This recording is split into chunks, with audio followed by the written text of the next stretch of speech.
जय Hind friends. Electrical machines में हमारा जो टॉपिक चल रहा था वो चल रहा था डीसी मशीन।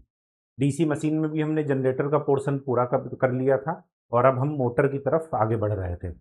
मोटर में हमने लास्ट लेक्चर में क्या देखा था? मोटर हमने लास्ट लेक्चर में डीसी मोटर की कैरेक्टरिस्टिक्स देखी थी। अब उसी के आगे बढ़ते हैं और ये सारे टॉपिक बहुत इंपॉर्टेंट है और बहुत पूछे जाते हैं। ठीक है, तो आज का जो हमारा टॉपिक है वो है speed control of DC motor, most important.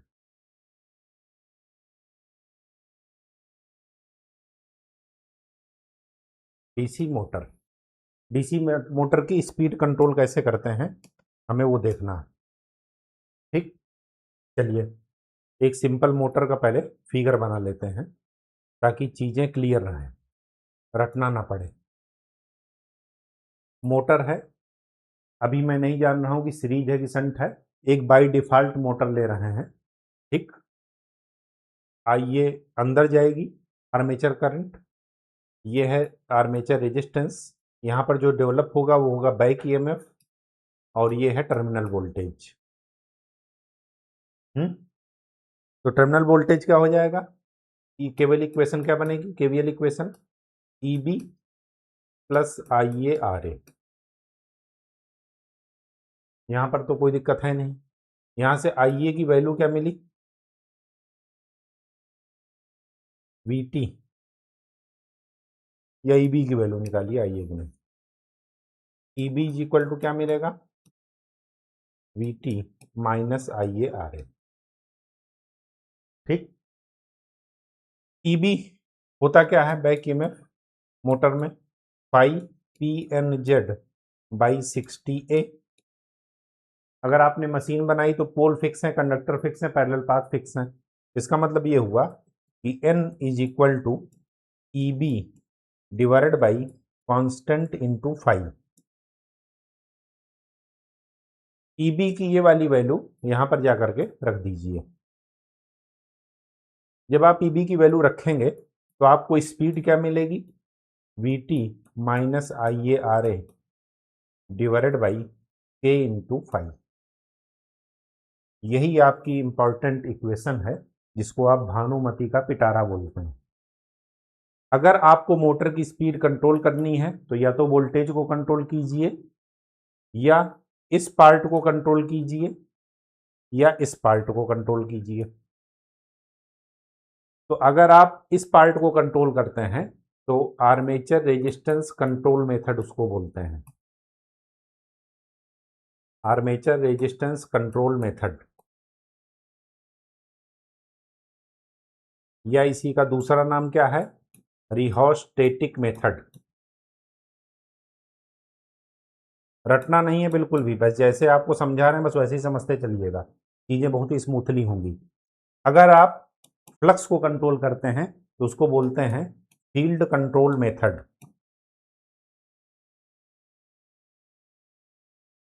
या इसी का दूसरा नाम है फ्लक्स कंट्रोल मेथड।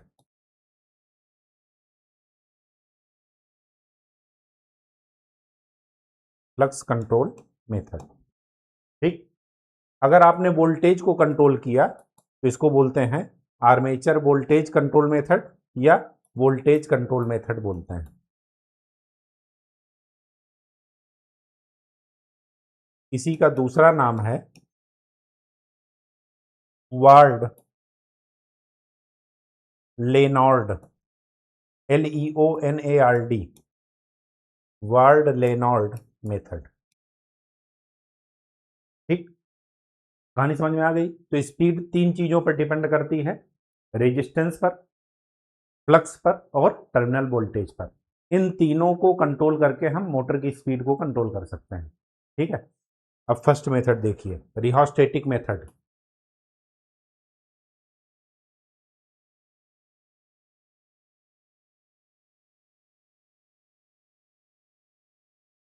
या इसी का दूसरा नाम है आर्मेचर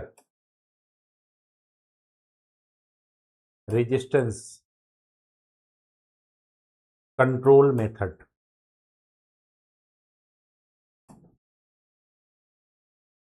ठीक, मोटर हमारी दो ही हैं, सीरीज और शंट, इन्हीं के कॉम्बिनेशन से कंपाउंड बनता है, तो हम सारा कुछ सीरीज और शंट पर देखेंगे, ठीक है।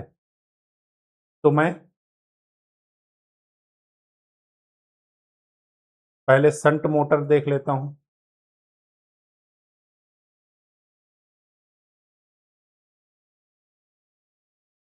ये है आपका नॉर्मल मोटर, ये है शंट, ये है armature.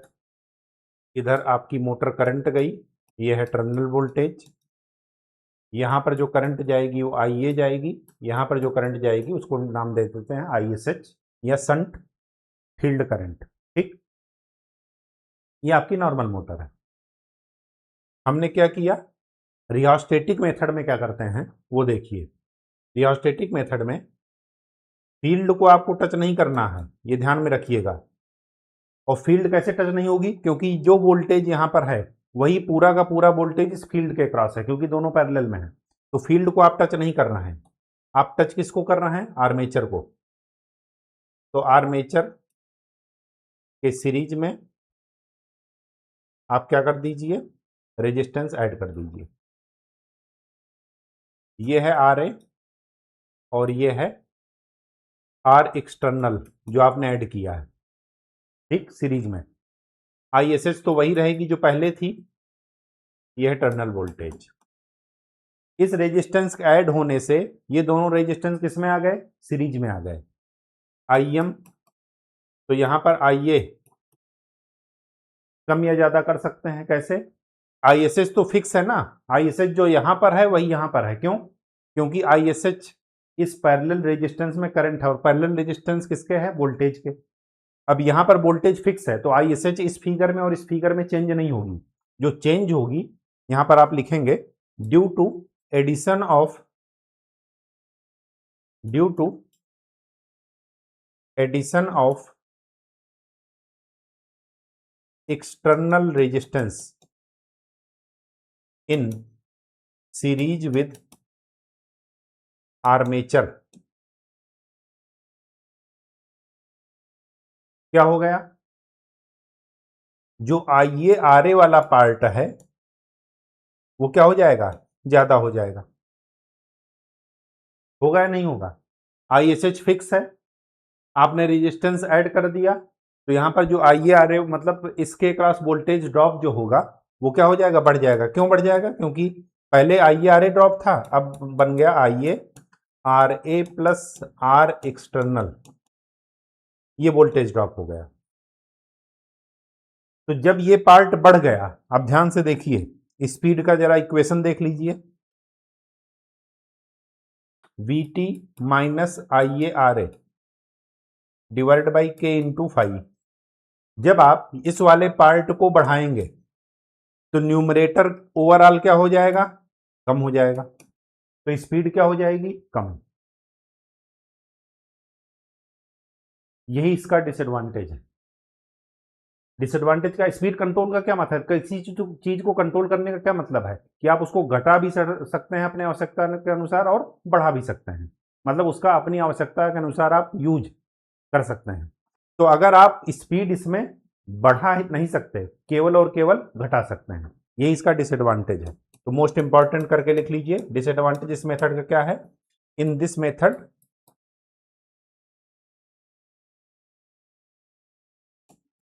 Speed can be reduced only,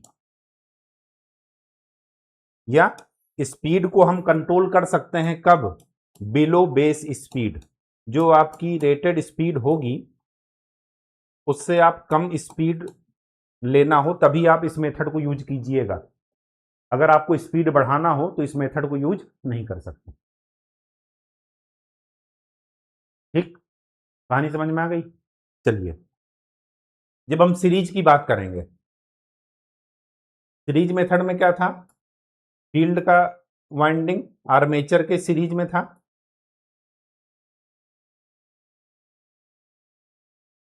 कुछ ऐसा।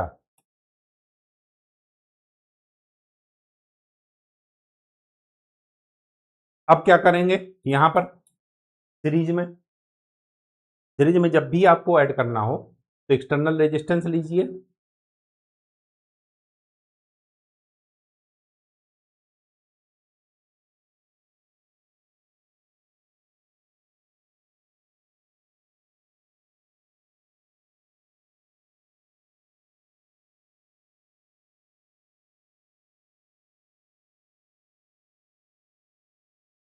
सब कुछ सेम है, बस हमने एक्सटर्नल रेजिस्टेंस को आर्मेचर के साथ लगा दिया।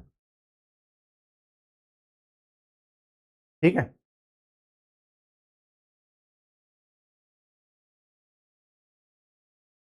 कोई दिक्कत हो तो बताइए।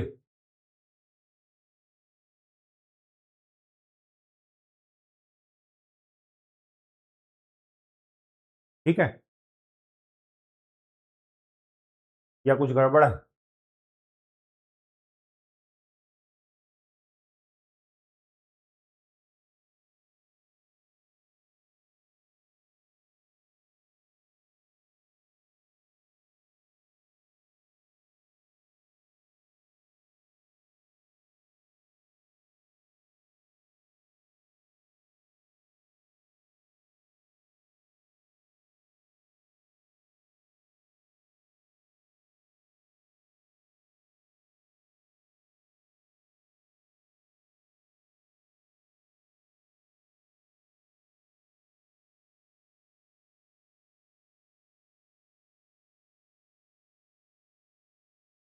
स्पीड क्या हो जाएगी? V T minus I A R A divide by N into K into 5।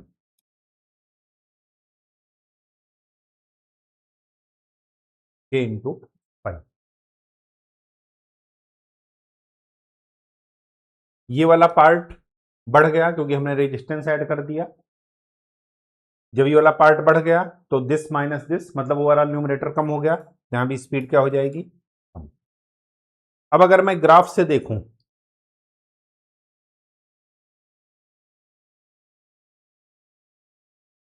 ये स्पीड, ये है आर्मेचर करंट, ये है आइडियल केस में, प्रैक्टिकल केस में ये था, इसको बोलते थे संट मोटर का कैरेक्टरिस्टिक, और सीरीज का कुछ ऐसा था, ये था सीरीज का। तो जब आप इस मेथड का इस्तेमाल करेंगे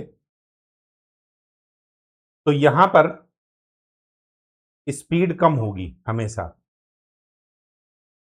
ये मान लेते हैं R1 रेजिस्टेंस पर है, ये R2 रेजिस्टेंस पर है, R2 is greater than R1, इसमें संट में। सीरीज में भी कम होगी, ये कर्व नीचे की तरफ आएंगे ऐसे।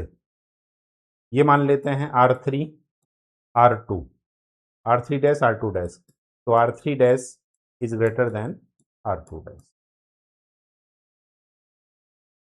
ठीक है, मतलब स्पीड आपको बिलो बेस स्पीड ही मिलेगी, स्पीड आप घटा सकते हैं, बढ़ा नहीं सकते इस मेथड में। ठीक है, नेक्स्ट, फील्ड कंट्रोल मेथड, या इसी का दूसरा नाम है flux control method. Flux control method,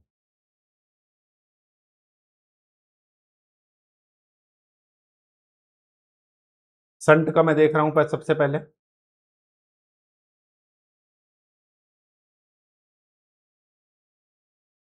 ये है नॉर्मल मोटर। ठीक, मैंने स्पीड कंट्रोल के लिए क्या किया, फील्ड में एक्सटर्नल रेजिस्टेंस ऐड कर दिया।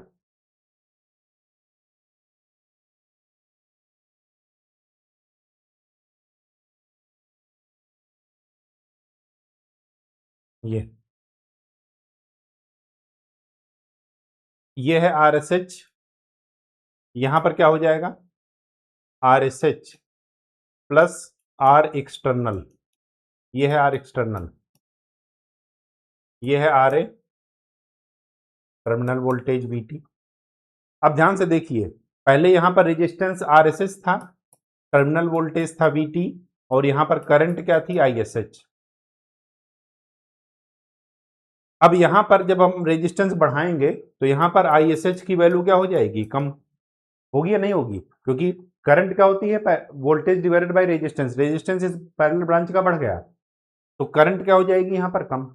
और ये क्या है, फील्ड है, आपको ये ध्यान में रखना है, क्या है, फील्ड। तो स्पीड क्या है, VT minus IARA divided by K into pi, ये फील्ड है। तो जब आप फाई को, ISH को कम कर रहे हैं, इसका मतलब कि फाई आपका कम हो रहा है, और जब फाई कम हो रहा है, डिनोमिनेटर कम हो रहा है, तो स्पीड क्या करेगी, बढ़ेगी। तो यहां पर क्या है, डिसएडवांटेज क्या है, speed can be increased only, only word जरूर याद रखिएगा। यहां पर आप फील्ड को वीक करते हैं और स्पीड बढ़ाते हैं। फील्ड को क्या कर रहे हैं, वीक कर रहे हैं, करंट का मैग्नीट्यूड क्या कर रहे हैं, कम कर रहे हैं, फ्लक्स का मैग्नीट्यूड क्या कर रहे हैं, कम कर रहे हैं। फील्ड को वीक कर रहे हैं और स्पीड क्या हो रही है, बढ़ रही है। सीरीज में देख लेते हैं।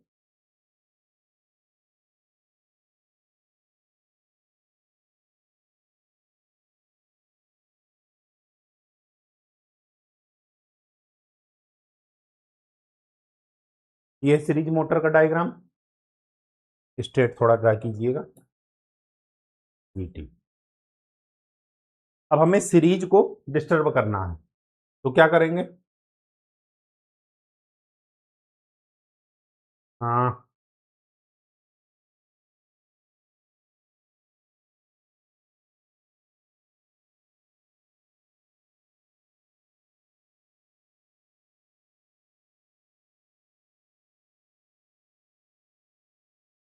दो तरीका हुआ।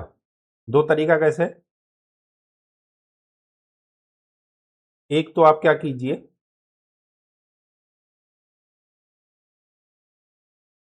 अलग अलग पॉइंट पर टैपिंग कर दीजिए।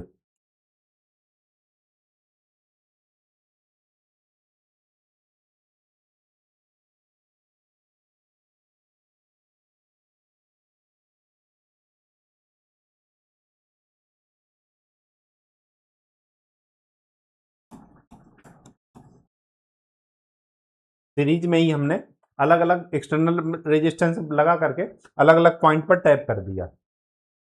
अगर पूरा मतलब यहां पर कनेक्ट है तो सीरीज रेजिस्टेंस बढ़ गया, तो यहां पर करंट क्या हो जाएगी, कम। फिर अगर यहां पर इसको ला करके टर्मिनल को जोड़ दिए तब भी, मतलब टैपिंग, इसको बोलते हैं टैपिंग। एक तरीका तो ये हुआ। दूसरा तरीका क्या है, इसी का दूसरा फिगर भी बना लीजिए। दूसरा तरीका ये है, इसके पैरेलल में एक रेजिस्टेंस लगा दीजिए,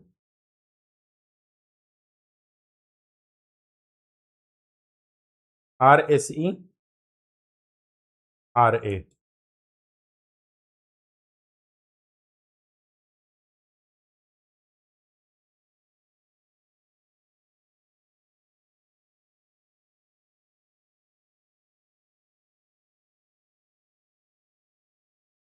ठीक,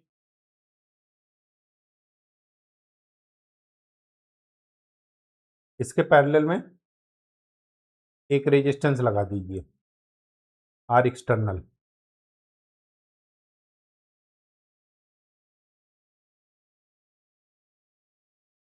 और फिर जो है ये कर दीजिए,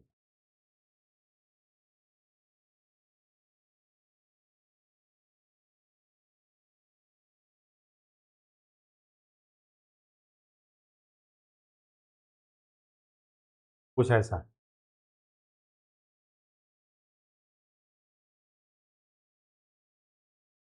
ऐसा कुछ, जैसे जैसे रेजिस्टेंस चेंज होगा यहां पर करंट की वैल्यू चेंज हो जाएगी। क्यों, क्योंकि करंट को दो पैरेलल पाथ मिल गए, जहां का रेजिस्टेंस कम होगा करंट वहां पर डिस्ट्रीब्यूट हो जाएगी। हमें यहीं पर करंट का मैग्नीट्यूड क्या करना था, कम करना था, तभी हमने पैरेलल में रेजिस्टेंस लगाया। और जब यहां पर करंट का मैग्नीट्यूड कम हुआ तो फ्लक्स, क्योंकि ये फील्ड है तो फ्लक्स ऑटोमेटिक कम हो जाएगा, और जब कम हो जाएगा तो स्पीड क्या हो जाएगी, बढ़ जाएगी। तो इस मेथड में कभी भी स्पीड को आप घटा नहीं सकते, बढ़ा सकते हैं। तो जब मैं इसका ग्राफ बनाऊंगा तो संट में स्ट्रेट लाइन है, आइडियल केस में ऐसा था, तो आप इससे स्पीड बढ़ा सकते हैं, कम नहीं कर सकते। R1 R2 R3, तो यहां पर क्या करना है, R3 is greater than R2 is greater than R1। Field को आप वीक कर रहे हैं, स्पीड आपकी क्या हो रही है, बढ़ रही है। सीरीज के केस में अगर ऐसे है कर्व तो इसके ऊपर सारे कर्व बनेंगे, स्पीड क्या हो रही है, बढ़ रही है। ठीक, यहां पर स्पीड बढ़ा सकते हैं, कम नहीं कर सकते। ये आप ध्यान में रखिएगा, दोनों मेथड का एडवांटेज डिसएडवांटेज। ठीक, ये आर्मेचर कंट्रोल ज्यादा, मतलब आर्मेचर को कंट्रोल करना ज्यादा आसान है या फील्ड को, तो क्या कहेंगे, फील्ड को। क्यों, क्योंकि फील्ड है आपकी डीसी, आर्मेचर का मतलब पूरे आप रोटर को कंट्रोल कर रहे हैं, ऐसा प्रैक्टिकली नहीं किया जाता। तो फील्ड को कंट्रोल करना ज़्यादा आसान है, वो पहली बात तो है डीसी, दूसरी बात वो स्टेटर पर है। ठीक है, तो फील्ड फ्लक्स कंट्रोल मेथड ज़्यादा प्रेफर किया जाता है रियोस्टेटिक मेथड से। रियोस्टेटिक मेथड में एक दिक्कत और है कि अननेसेसरी का आप रेजिस्टेंस ऐड करके क्या कर रहे हैं, कॉपर लॉस बढ़ा रहे हैं, हीटिंग बढ़ा रहे हैं मशीन की। ठीक है, वैसे तो यहाँ भी कर रहे हैं, लेकिन यहाँ पर स्टेटर पार्ट में कर रहे हैं, फील्ड करंट बहुत ही कम होती है। आप देखिए ना, फील्ड रेजिस्टेंस पैरेलल में सीरीज में लगा करके, तो फील्ड करंट बहुत कम होती है, तो उसको कंट्रोल करना ज़्यादा आसान होता है। ठीक है, तो अगर आपके पास दो चॉइस है, फील्ड फ्लक्स कंट्रोल मेथड और रियोस्टेटिक, तो आप हमेशा क्या यूज करेंगे, फील्ड कंट्रोल मेथड। लेकिन इसका डिसएडवांटेज भी ध्यान रखिएगा कि इसमें आप स्पीड बढ़ा सकते हैं, कम नहीं कर सकते। रियोस्टेटिक में क्या है, कम कर सकते हैं, बढ़ा नहीं सकते। अब इन दोनों का कंबाइंड मेथड था जिसको आप बोलते हैं वार्ड लेनार्ड मेथड। तो थर्ड मेथड आप लिखिए, ward Lennard method.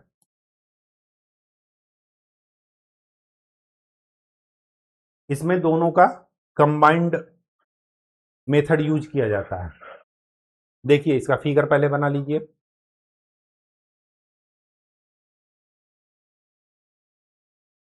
Three phase AC motor है ये कपल्ड होती है।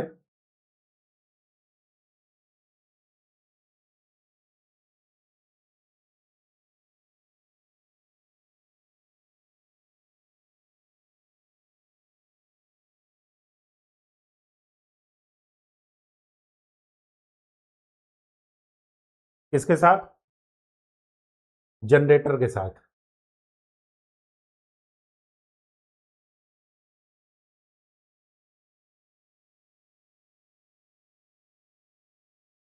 ये है जनरेटर और ये है मोटर, ये है टर्मिनल वोल्टेज। ठीक, जनरेटर की फील्ड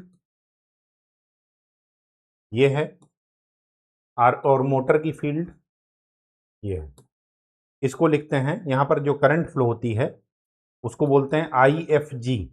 एफ का मतलब फील्ड, जी का मतलब जनरेटर में, जनरेटर की, और इसको यहां पर लिख देंगे I F M, field of motor. ये है resistance of field of generator, ये है resistance of field of motor. ठीक, कोई दिक्कत तो इसमें नहीं है। यहां से थ्री फेज एसी आ रही है, एसी है ध्यान में रखिएगा, डीसी नहीं है। डीसी खाली ये है, ये एक जनरेटर है, दूसरा मोटर है। इधर मोटर के लिए लगा है, मोटर पर लोड। ठीक, घूम रहा।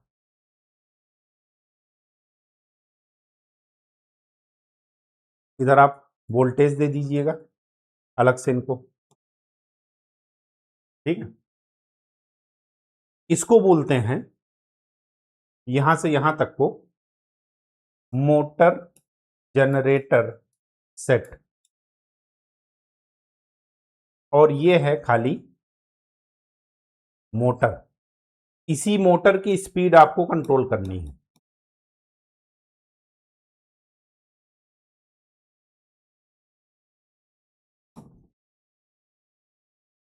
जो यहां से करंट निकलेगी वही पूरी की पूरी करंट मोटर में चली जाएगी, क्योंकि केसीएल क्या कहता है कि सीरीज में जो करंट आ रही है वही एक ही करंट फ्लो होगी अगर दो लोग सीरीज में हैं। तो यहाँ का जो वोल्टेज जनरेट होगा जनरेटर के टर्मिनल पर, वही का पूरा मोटर पर अप्लाई हो जाएगा। ठीक है। थ्री फेज एसी मोटर में आपको ध्यान में रखना, अभी तो मैंने पढ़ाया नहीं है, लेकिन कुछ आप नाम सुने होंगे तो ठीक है, नहीं सुने हैं तो आप सुन लीजिए।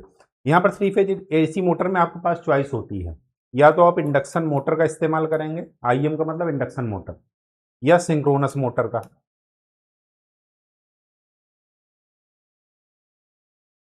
सिंक्रोनस मोटर का अगर इस्तेमाल करते हैं आप,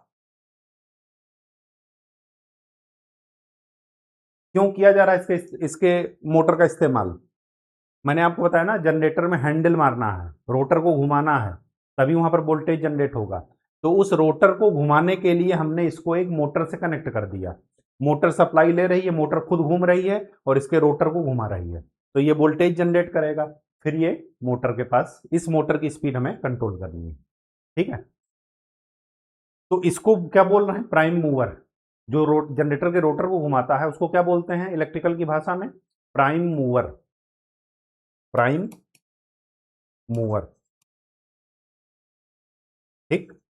अगर स्टीम जनरेटेड प्लांट है जैसे एनटीपीसी, कोयला से स्टीम बना रहे हैं फिर उसके बाद रोटर को घुमा रहे हैं, तो वहां पर क्या है?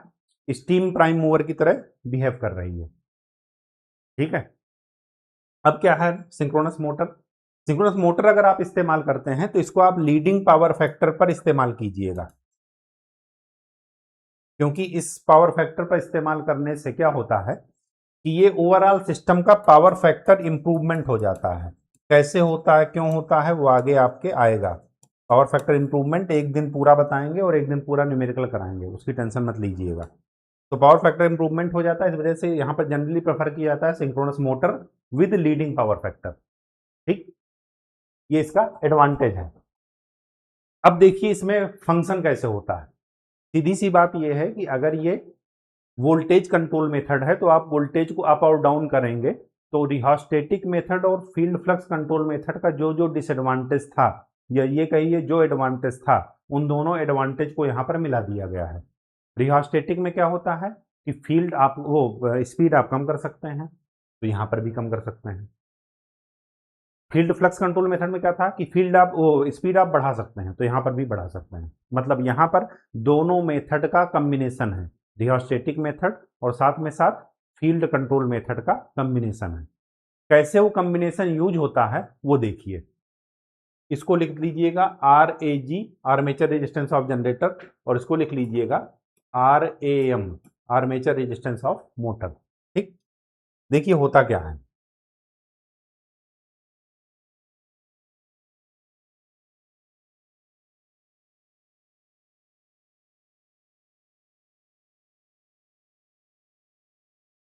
आईएफजी को कंट्रोल करते हैं।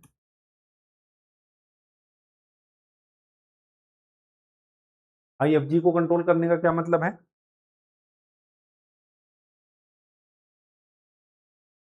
जनरेटर की फील्ड करंट कंट्रोल कर रहे हैं, साथ में इसको मतलब कंट्रोल करने का मतलब यह है कि जीरो से ऊपर बढ़ा रहे हैं। ठीक है। अब ये किस कंडीशन पर चलती है वो जरा देखिए। इसको कंट्रोल करने के लिए हमारे पास क्या है?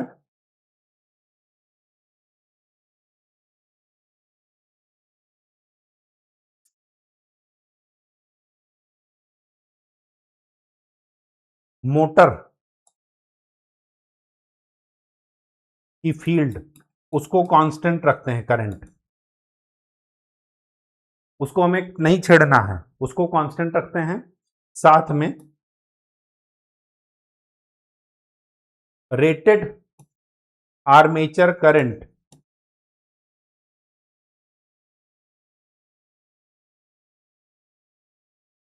इन मोटर, ये फ्लो कराते हैं। मतलब आपको जो भी पहले आपको करना है वो करना है, इसको कंट्रोल करना है, और यहां पर ये फिक्स रहेगा, और इसका मोटर का रेजिस्टेंस वो करंट भी फिक्स रहेगा यहां पर, ये जो आ रहा है। इसका मतलब ये हुआ कि आप यहां का जो वोल्टेज जनरेट हो रहा है ईजी, ईजी क्या है, pi P N Z by 60A, इस ईजी को कंट्रोल कौन कर रहा, फाई, यहां की करंट। ठीक है, कहानी समझ में आ गई। तो आप इस वोल्टेज को जब ये आप ईजी जब इसको कंट्रोल करना है तो इनडायरेक्ट रूप से इसको कंट्रोल करना है, लेकिन कंट्रोल करने का मेथड क्या है, फ्लक्स का इस्तेमाल करके किया जा रहा है। तो जीरो से लेकर के आगे तक बढ़ाएंगे, लेकिन आपको दो चीजें ध्यान में रखनी है। क्या ध्यान में रखनी है कि जब आप जीरो से लेकर के आगे तक बढ़ा रहे हैं तो ये करंट कांस्टेंट है, इस करंट को आप कोई भी छेड़खानी नहीं कर रहे हैं, ये रेटेड करंट फ्लो हो रही है, और ये जो फिक्स है वही है। अब उससे असर क्या पड़ा वो देखिए। इससे असर ये पड़ा कि torque is directly proportional to phi I A. Torque किसका है, मोटर का, तो मोटर का ही फ्लक्स होगा और मोटर का ही आर्मेचर करंट होगी। मोटर का फ्लक्स कांस्टेंट है, मोटर का आर्मेचर करंट कांस्टेंट है, क्योंकि आपने रेटेड करंट फ्लो कराया है, वो फिक्स है। इसका मतलब ये हुआ कि मोटर का टॉर्क वो कांस्टेंट है या नहीं, बिल्कुल है। अब पावर इज इक्वल टू क्या होता है, टॉर्क इनटू ओमेगा। टॉर्क हो गया कांस्टेंट, ओमेगा क्या है, 2πn/60। इसका मतलब ये हुआ कि power is directly proportional to N, और जब दोनों एक दूसरे के प्रोपोर्शनल होते हैं तो क्या बनता है, स्ट्रेट लाइन, सरल रेखा का ग्राफ बनता है। इसका मतलब ये हुआ कि जब आप जनरेटर की फील्ड को कंट्रोल करके स्पीड को जीरो से लेकर के बेस स्पीड तक जा रहे हैं, इसको बोलते हैं बेस स्पीड, तो आपका टार्क और पावर दोनों इधर की तरफ है, वाई एक्सिस पर, इधर है स्पीड, तो आपका टार्क कांस्टेंट है। जीरो से लेकर के जब बेस स्पीड तक जा रहे हैं तो टार्क कांस्टेंट है, और पावर स्पीड के डायरेक्टली प्रोपोर्शनल है। ठीक, मैंने यहां पर जाकर के नहीं मिलाया, उसका कारण यह है कि ताकि आप कंफ्यूज ना हो। हमारा सिर्फ बताने का इतना पर्पज है कि टार की लाइन कांस्टेंट रहेगी। क्यों कांस्टेंट रहेगी, क्योंकि मोटर का फ्लक्स और आर्मेचर करंट दोनों कांस्टेंट है, और मोटर की जो पावर है वो क्या हो रही है, ये है पावर, वो इस स्पीड के साथ बढ़ रही है। कब तक होगा ये, जब तक मोटर जीरो स्पीड से बेस स्पीड तक जा रही है, रेटेड स्पीड तक। अब अगर मैं बेस स्पीड से ऊपर जाऊं तो क्या होता है, बेस स्पीड से ऊपर जाने पर अगर आप, अब ये तो क्या था, स्पीड यहां पर बेस स्पीड से नीचे है, मतलब रिहोस्टेटिक मेथड की तरह काम कर रहा है, एबव बेस स्पीड।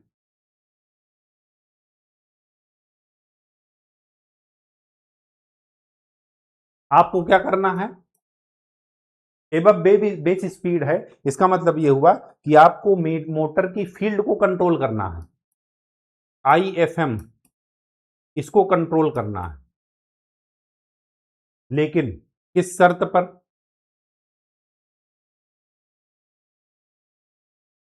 क्या जो है आपका, किस कंडीशन पर इसको कंट्रोल करना है। तो पहली बात तो आपका मोटर करंट वो कांस्टेंट रहे, और दूसरा टर्मिनल वोल्टेज वो कांस्टेंट है।